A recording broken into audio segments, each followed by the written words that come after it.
కంటి అద్దాల నుండి శాశ్వత విముక్తి పొందండి. లాసిక్ సర్జరీ 14,000 మాత్రమే. వివరాలకు సంప్రదించండి. India's largest digital media network Suman టీవీతో చేతులు కలపండి. ఫ్రాంచైజ్ ద్వారా లోకల్ మీడియా పార్ట్నర్ అవ్వండి.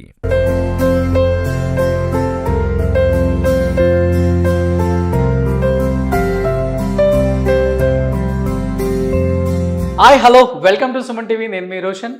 ప్రెజెంట్ మనం ఒక లెజెండరీ యాక్ట్రెస్ ఇంటి దగ్గరికి వచ్చాం అనమాట. ఎందుకంటే లెజెండరీ యాక్టర్ ఎందుకు చెప్తున్నా అంటే 40 years అయింది ఆమె ఇండస్ట్రీకి వచ్చి. దాదాపు 100 సంవత్సరాల సినిమా చరిత్రలో ఆమెది దాదాపు సొగ జీవితం కూడా సినిమా ఇండస్ట్రీకి అంకితమైందని చెప్పుకోవచ్చు. ఎంతోమంది లెజెండరీ యాక్ట్రెస్ ఇల్లు చూపించాం మనం, like Chennai, Hyderabad.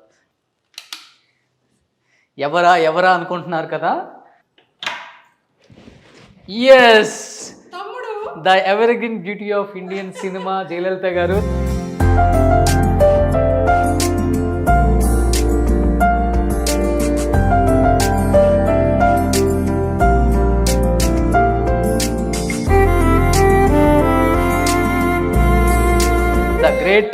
The great actress Jayalalitha గారు అనమాట.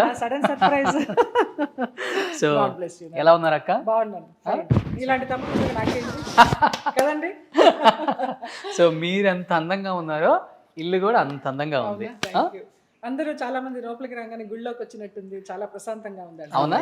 ఒకసారి లోపలికి వస్తే ఈ గుడిని చూద్దాం రండి. అక్క ఎంత అందంగా ఉంచుకున్నారో, ఎంత పరిమళంగా ఉంది ఇల్లు. రాగానే నాకు బాగా నచ్చింది ఏంటంటే రమణ మహర్షి గారు. రమణ మహర్షి ఏంటక్క, దీనికి ఒక ఏదైనా హిస్టరీ ఉందా? ఆయన చూస్తేనే ఒక ప్రశాంతత. ఆ ఫోటో అలా ఉంటే నాకు ఎక్కడ లేని ప్రశాంతత వచ్చేస్తుంది. ఎన్ని మనసులో బాధలున్నా కష్టాలున్నా ఇలా కూర్చుంటా ఆయన చూస్తూ. నాన్నగారు అనేసి, ఈయన నాన్నగారు. ఓ నాన్నగారా? ఓ నాన్నగారు వైరముత్తు గారు లాగా ఉన్నారు. మన డైరెక్టర్ వంశీ గారు ఏమనేవారో తెలుసా? ఆయనకేమో చూపులకు రవీంద్రనాథ్ ఠాగూర్, ఆలోచనలకు ఉమర్ ఖయాం అనేవారు. ఓ నాన్నకి బాగా ఫ్రెండ్.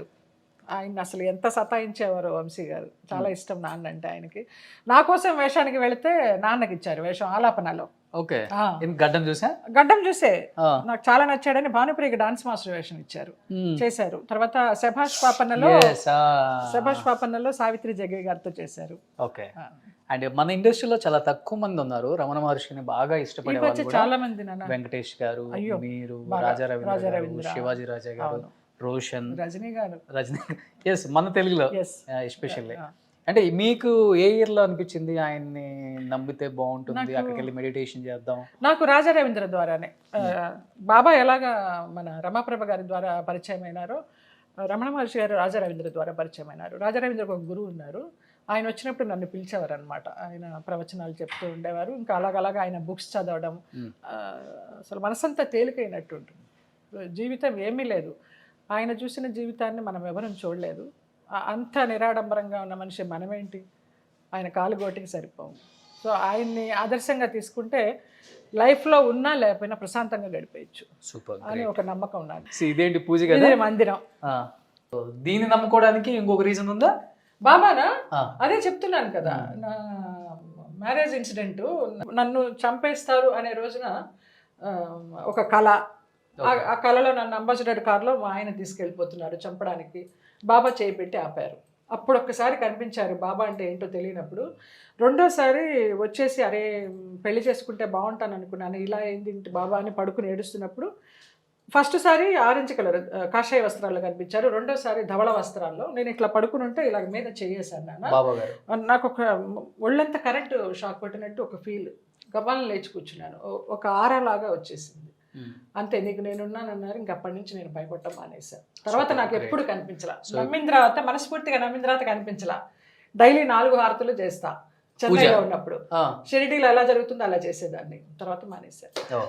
పూజ బాగా ఇష్టం. సూపర్. ఇది బ్రహ్మానందం గారు ఇచ్చారు. ఆయన ఆర్ట్ వేస్తారు కదా, నా పుట్టినరోజుకి పంపించారు 2021లో.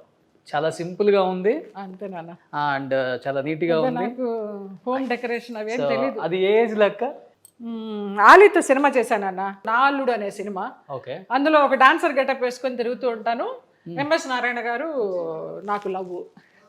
ఓకే. అసలు డాన్స్ డ్రెస్ వదలను. ఇక్కడ కొన్ని అవార్డ్స్ అన్ని తీసి పెట్టలేదు నాన్న, అసలు లేవు అవార్డ్స్ లేవు. వచ్చినవే చాలా కొంచెము. ఇంకా ఇళ్ల మార్పిడిలో దానిలో అంత ఇంట్రెస్ట్ లేదు, అవార్డులు అన్నీ పెట్టుకోవాలి, చూపించాలి అని. ఇష్టం లేకుండా పరిశ్రమకు వచ్చాను, ఇష్టం లేని వేషాలే చేశాను, అలా గడిచిపోయింది కానీ ఇష్టంగా చేయలే నేను. అందుకని పెద్ద అందరూ చక్కగా పెట్టుకుంటారు అవార్డ్స్, నాకు ఎందుకు ఇంట్రెస్ట్ లేదు. సో వైట్ అంటే బాగా ఇష్టమా? అట్లా ఏం లేదు, నేను ఫస్ట్ బ్లాక్ నా ఫేవరెట్, తర్వాత ఇంకా ప్లెజెంట్నెస్, రమణ మహర్షి గారిని నమ్మిన తర్వాత ఓకే ఇలాగ అంతా ఏంటి స్వచ్ఛంగా పరిశుభ్రంగా. నాకు ఇంట్లో రాగానే ఇవన్నీ ఇత్తడా లేకపోతే ఇది పంచలోహాల? ఇది నాకు వంశీ గారు ఇచ్చారు, నేపాల్ మహాదేవి. Okay, Nepal goddess. భరణి గారు వంశీ గారు నేపాల్ వెళ్ళినప్పుడు నాకు ఏదైనా తేవాలనిపించి ఆయన తీసుకొచ్చారు. ఇంకా ఇవన్నీ ఏదో ఊరికే పద్మనాభ స్వామి, దశావతారాలు, ఓకే, బుద్ధుడు, గోమాత, ఏదో కృష్ణుడు. కృష్ణుడిని కూడా ఒక తెలిసిన ఫ్రెండ్ ఇచ్చారు, ఓకే, కోయంబత్తూరు నుంచి అక్కడి నుంచి తెప్పించి. ఇంట్లో మీకు బాగా నచ్చే ఫేవరెట్ ప్లేస్ ఏంటి? నాది ఇదే ప్లేస్, ఇక్కడ కూర్చుంటా, ఈ సోఫా అరిగిపోతుంది. సో వంట చేస్తుంటారా? అయ్యో, వంటగది ఎక్కడ ఉంది ఇంట్లో? వంటించడం రాదు నాకు.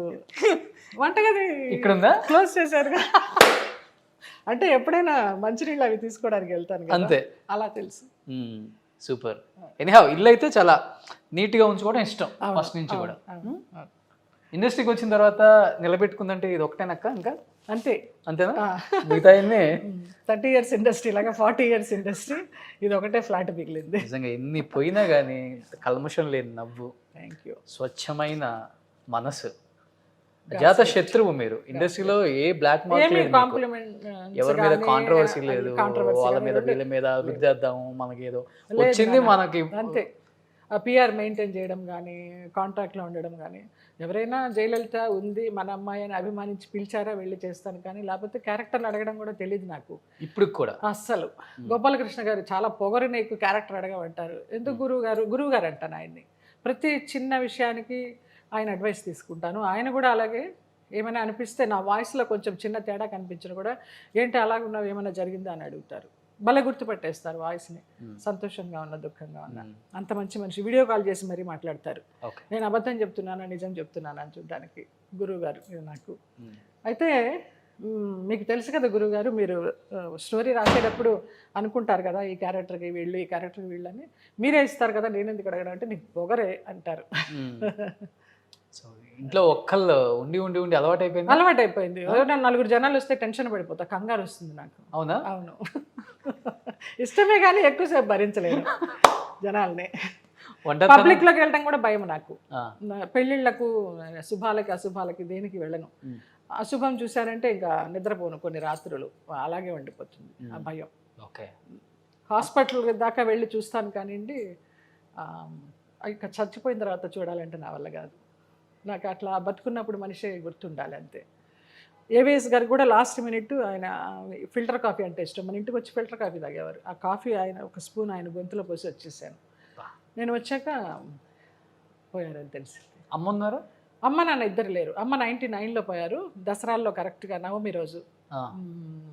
పొద్దున గారెలకి ఇంత పిండిపోయింది, ఆవళ్ళకి ఇంత పిండిపోయింది అని చెప్పి నిద్రలో పోయారు. తెల్లవారి మామయ్య పిలుస్తుంటే అక్కయ్య అక్కయ్య అని లేవల మాసివ్ అటాక్. ఓకే, పోయారు. నాన్న 2005లో దత్త జయంతి నాడిపోయారు. ఓకే, ఇది ఎప్పుడన్నా సినిమాలు చూస్తుంటారు ఇప్పుడు ఈ జనరేషన్? నాకు ఇదే పని, వెబ్ సిరీస్. ఓకే, ఏ లాంగ్వేజ్ అని లేదు, కొరియన్ లాంగ్వేజెస్ అవి కూడా తెలుగులో పెట్టుకుని చూసేస్తూ ఉంటా. ఓకే, సో మీకు టైం పాస్ అంటే టీవీ అంతే ఇంట్లో? టీవీ, ఫోన్లో గేమ్స్ పిచ్చి. ఎవరు వచ్చినా ఎవరు లేకపోయినా పర్వాలేదు నాకు. క్యాండీ క్రష్లు, క్రేజీ ఫాక్స్లు ఆ పిచ్చి.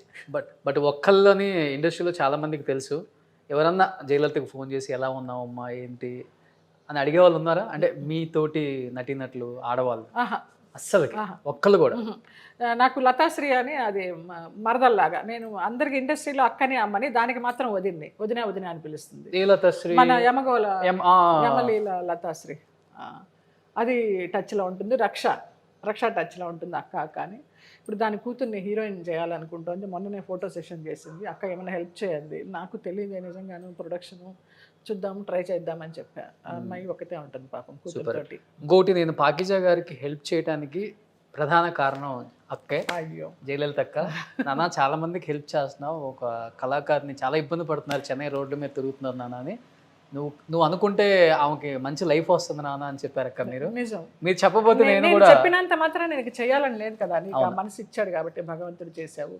కానీ అన్ఫార్చునేట్లీ అమ్మాయి నిలుపుకోలేకపోయింది, అన్ని నిందలేసేళ్ళింది. వాళ్ళు రమ్మన్నారు వీళ్ళు రమ్మన్నారు ఏమీ చేయలేదని. అది కరెక్ట్ కాదు. అది మన మనస్సాక్షికి మనం సమాధానం చెప్పుకోవాలి, బయటకు చెప్పుకోకపోయినా. కానీ మంచి డబ్బులు ఇచ్చారు, అందరూ డబ్బులు ఇచ్చారు, మంచి మనసుతో చేశారు. చిరంజీవి గారు 1,00,000 పంపించారు, నాగబాబు గారు 1,00,000 పంపించారు, అమ్మాయి నిలబెట్టుకోలేకపోయింది.